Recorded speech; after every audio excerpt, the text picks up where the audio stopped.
Hello, I'm the Reverend Sarah Keane, curate in the Golden Cap team, and welcome to this week's Midweek message.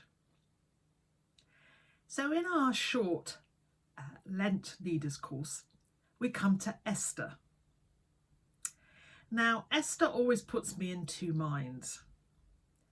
Yes, she was an extremely brave woman, but was she actually a leader in anything like a modern sense of the word? So let's see. One special thing about Esther is that, like Judith and like Ruth, she's one of the few women that gets a book in the Old Testament named after her, a rare feat. So she was certainly seen as very special to the Jewish people.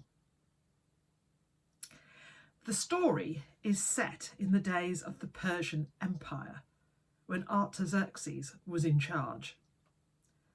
The Jews were living as a sort of subject people within the wider empire.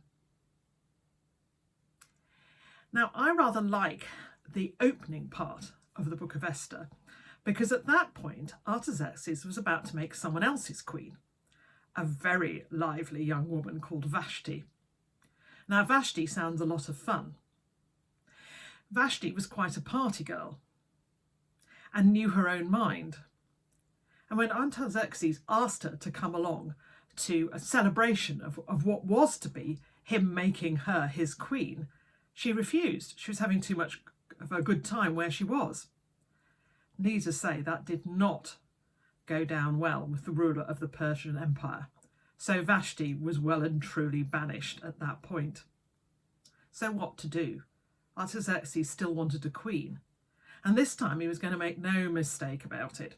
This time he wanted someone who was young, beautiful, and a virgin, and probably didn't like parties too much. So out went the decree. Now, a chap called Mordecai, who was part of the Jewish community, saw this and saw a really good opening for his adopted daughter, Esther, who ticked all those boxes. And so he managed to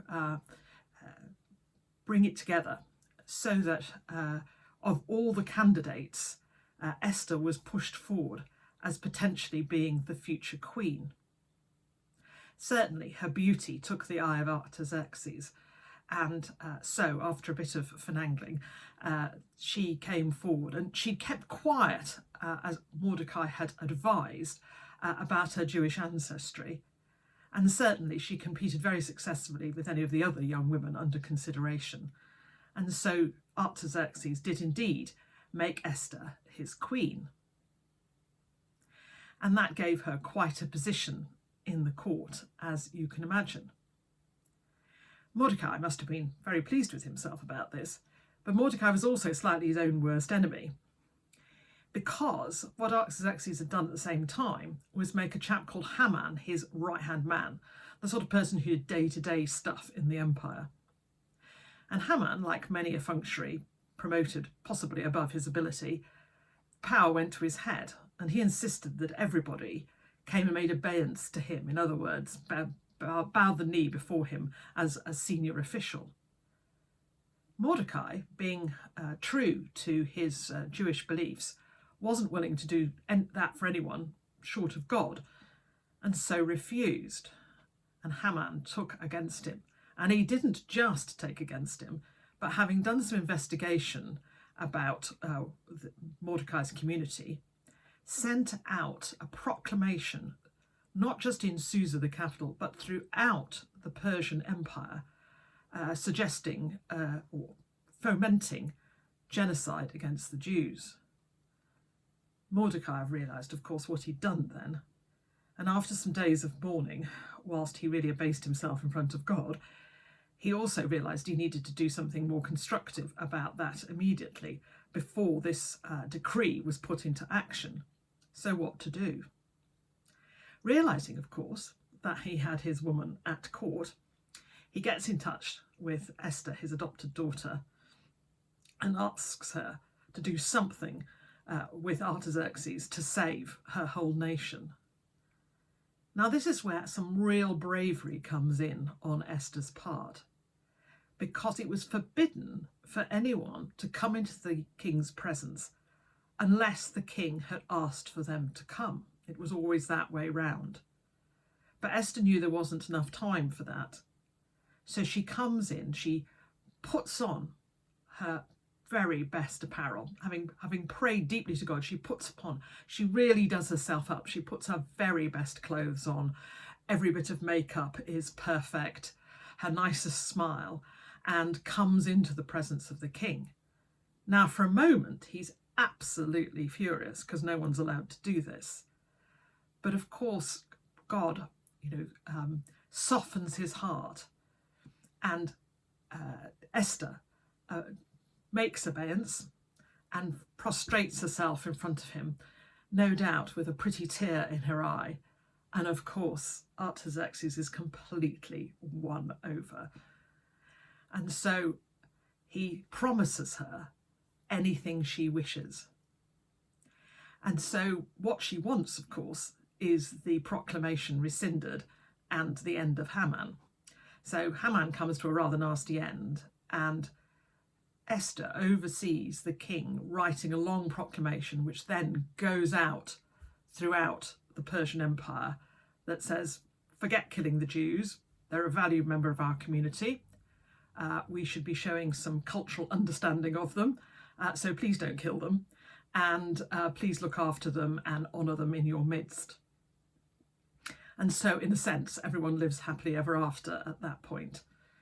And in fact, it was such a big thing for the Jewish community that at the end of that, they establish a festival to celebrate their deliverance and the actions of Esther, called Purim. And to this day, the devout Jews still celebrate Purim once a year, which looks back to their deliverance thanks to Esther. So Esther, by her actions, really did do something absolutely marvellous for her people, even though the slightly feminist bits of me feels that batting one's eyelashes as an important man is perhaps not how I would view modern female leadership, but it certainly worked in Esther's case. So what does that tell all of us, apart from us girls being wise to put on some makeup before we ask a bloke for a favour? I think it says that we should always know that however bad things get, God is with us. Because before she went to Artaxerxes, Esther spent 3 whole days in prayer. And so all the things we do looking forward should always be rooted in prayer, because the person who is really going to look after us is God, and God listens to those prayers, and God helps us on our way. And as leaders, we should always use what we have to hand. In a very traditional world, what did Esther have? She had her youth and her beauty, and she made sure that she used those for very high-minded purposes and the saving of her whole community. We probably have a variety of things that we would see as our skills, and this is something we can do as Christians, as leaders in our own community.